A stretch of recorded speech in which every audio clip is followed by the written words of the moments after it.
C'est le numéro 7, un très bon joueur à suivre. Mamadou Silla, il est champion d'Afrique FC. Nous avons Marc-Philippe Arona Diouf. Marco, le directeur pour un match qui s'annonce très palpitant entre les deux cousins.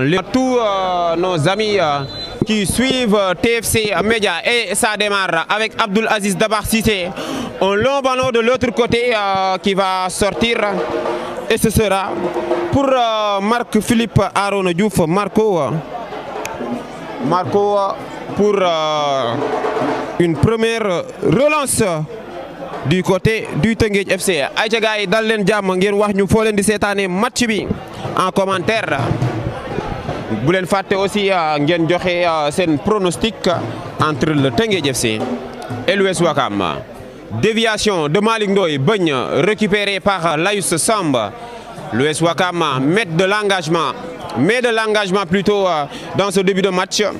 Et ce sera Marco qui va dégager loin devant pour chercher qui Koité pour la déviation. Marco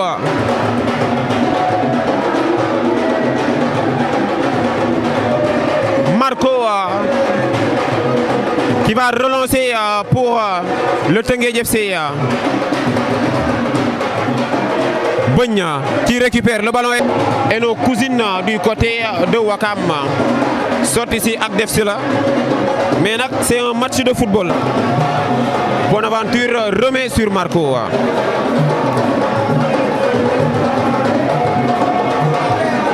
Avec la déviation de Paomar pour Begne. On va faire avec la relance de Marco. Marco qui va jouer, qui perd ce ballon. La relance de Pascal Diatta récupérée de la poitrine par Marco qui va s'appliquer religieusement sur El Hadji Moutarou Baldé. Merci aussi à nos amis de HLM, Nyom Elias. Ils sont là avec nous. États-Unis, et Baye 6 intelligemment de la tête pour Marco. Le jeu va reprendre. Live channel of Teungueth FC. Et la déviation de Laïus pour Souleymane Coly. Oh là là, Bayasan, il se relève.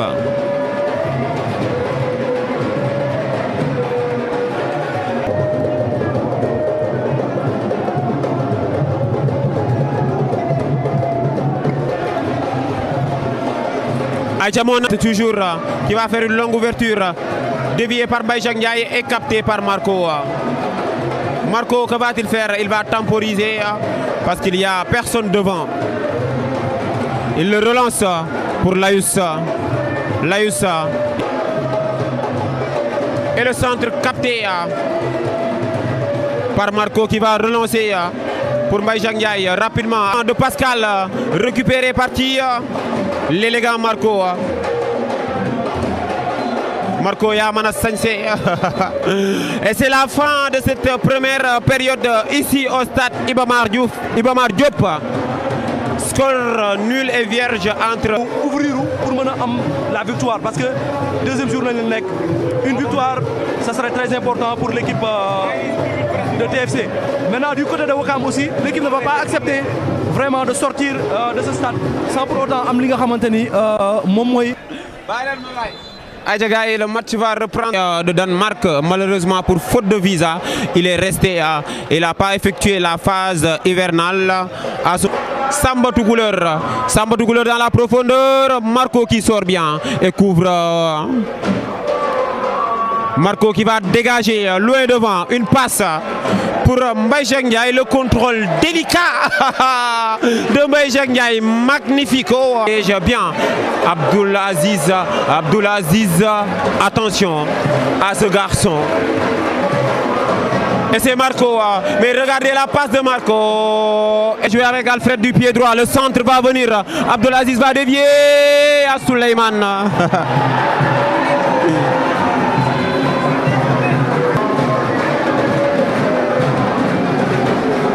Et dans Ouakam, ils sont là avec nous sur TFC.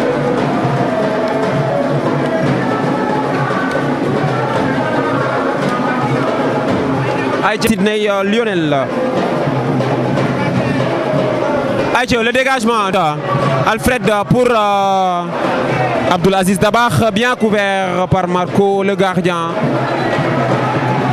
du Teungueth FC. Février et ce sera la meilleure décision. Le dégagement de Marco, mais on ne peut pas dire dégagement sur les relances de Marco parce qu'il fait des passes. Et ça fait plaisir. Merci à vous tous, à tous les supporters de Pikine. Nende qui va lancer Souleymane Coly. Ballon intercepté par Marco qui dégage loin devant. Et, qui s'apprête et ce coup franc mal tiré qui va mourir en sorte de 5 mètres 50. Aïcha, Lamine Dramé va attendre et Marco va changer le jeu sur Sayan avec Amadou Ben. Amadou Ben qui va centrer pour Marco. Marco qui va rapidement relancer pour Sidney Lionel Bandjaki. Sidney, il va se la protéger, non. Et c'est Ngala qui va mettre ce ballon en corner. Taclé, penalty pour l'US Ouakam qui est récompensé de ce penalty.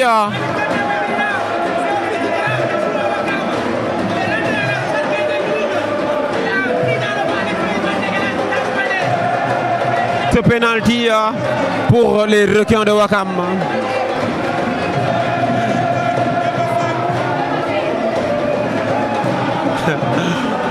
L'US Ouakam qui a ce penalty et c'est Maguette Diop qui a la lourde tâche, la lourde responsabilité d'exécuter la sentence pour les requins.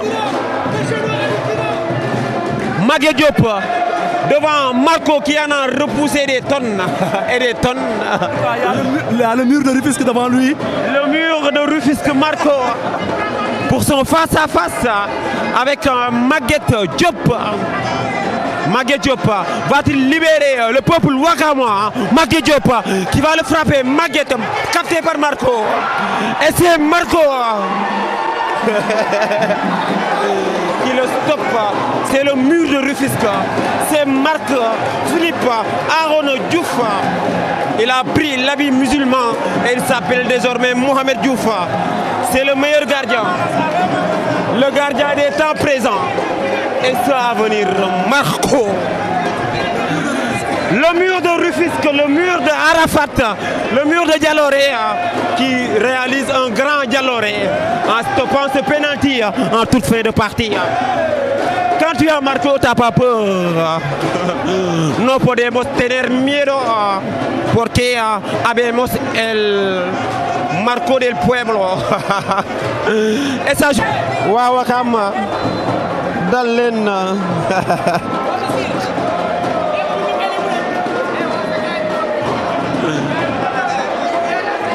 Et Marco, tu sais pourquoi Marco il est fort? Il s'habille sur Store. Je l'ai vendu les chaussures. Et le nouveau maire Adjagaï des cœurs pour Marco, le gardien du peuple. Parce que c'est un excellent gardien. En tout cas, si les clubs marocains viennent, Ababacar Ndiaye ne pourra pas résister à ces offres-là parce que ça permettra vraiment de régler les problèmes. Ouais, on lui souhaite d'avoir un très bon contrat à l'avenir, mais il va nous régaler cette saison avec cette passe lumineuse sur Bandjaki. Et c'est Laïus qui va dégager devant pour Sidney Lionel. Et c'est terminé ce match sur le score de parité, sur le score de 0 but partout entre l'équipe du Teungueth FC et l'équipe de l'US Ouakam. Penalty arrêté par Marc Diouf, l'un des meilleurs gardiens de ce championnat, qui a vraiment permis à cette équipe de remporter la Coupe de la Ligue en arrêtant tous les pénaltys du Stade de Mbour et qui aujourd'hui montre que Teungueth FC peut compter sur lui. Quand Teungueth FC a Marco dans ses buts, c'est difficile de le battre, surtout en ayant un penalty. L'assurance, c'est Marco et c'est Marco qui permet au Teungueth FC de sauver un point devant cette belle équipe de l'US Ouakam. Adjagaï, on est avec le sauveur, le mur de Rufisque, le mur de Dialoré, Marco, Mohamed Diouf. Tay no gisee match bi nga def contre US Ouakam. waaw mu doon match bu métti mais dama waxoon gars yi rek ñu dal rek comme te gérer nañ premier mi-temps bi ñu ne deuxième mi-temps bi moom dañ ko war a gën a gérer ndax mooy gën a yomb si ñun far yàlla nag yàlla mooy dogal xam nga penalty yi am fa mais ma rassuré leen ñoom ñëpp ma ne leen penalty bi dugg ndax dama koy jàpp nii laa leen ko waxee de ñoom ñëpp yàlla dogal mu doon ma jàpp ko mais football moo demee nii rek waaye concentré wu rek moo si am solo. tey noo gisee tey ji point bi Tëngéej am si deuxième journée championnat bi ndax kontaan nga si performance équipe bi.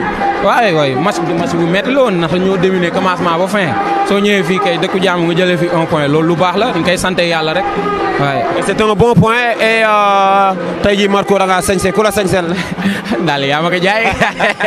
yaa mën a sañse. yaa mën a jaay. Merci beaucoup à notre ami Marco.